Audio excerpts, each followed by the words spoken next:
Good day everyone, my name is Wailik and today we'll be discussing an issue we Malaysians have been grappling with for decades, which is the food waste crisis. By 2050, Malaysia is projected to run out of landfill capacity due to the excessive waste generations.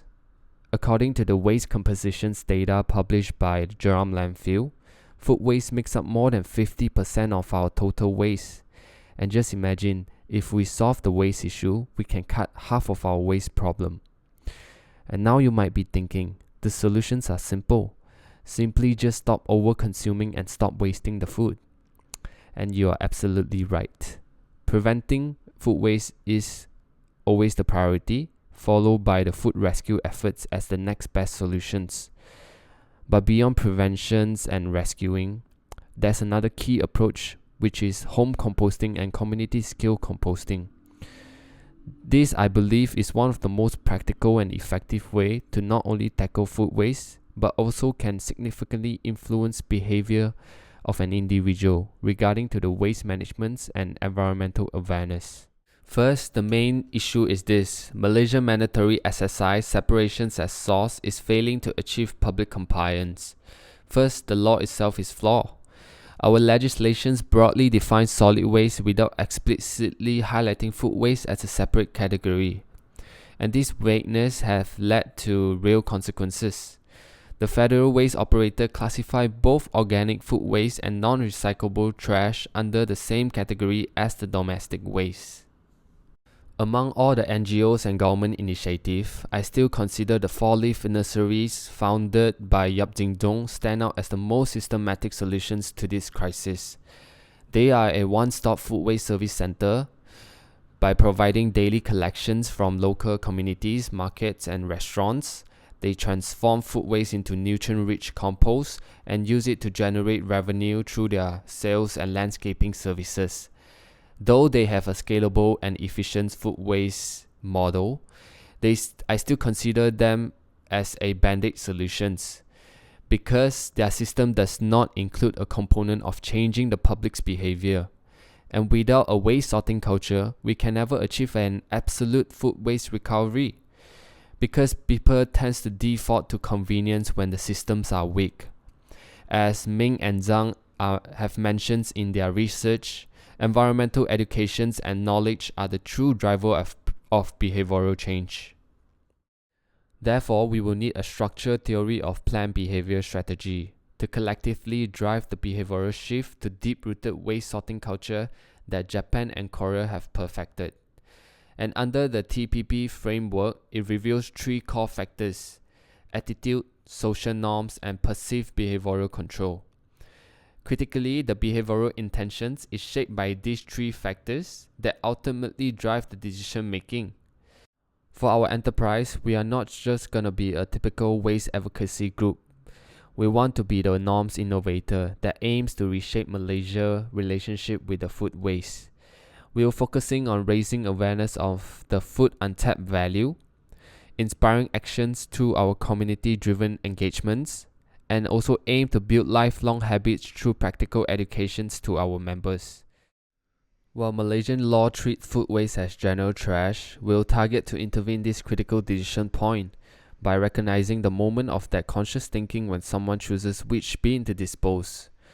As a resource-limited social startup, we'll pilot a community composting project with 10 to 20 landed households as our members.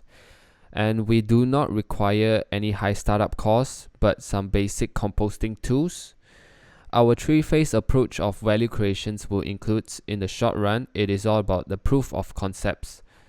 We'll run weekly composting sessions and provide hands-on segregations training, while also try to produce our first batch quality compost as the tangible success. In the mid-run, we'll push for community empowerment and establish workflow by training 2 to 3 monthly volunteers for site managing, while also strengthening our community trust. And in the long run, it is all about sustainable scaling, from generating revenue through selling our composting products to implementing community landscaping projects, and lastly also replicate our proven model across new communities.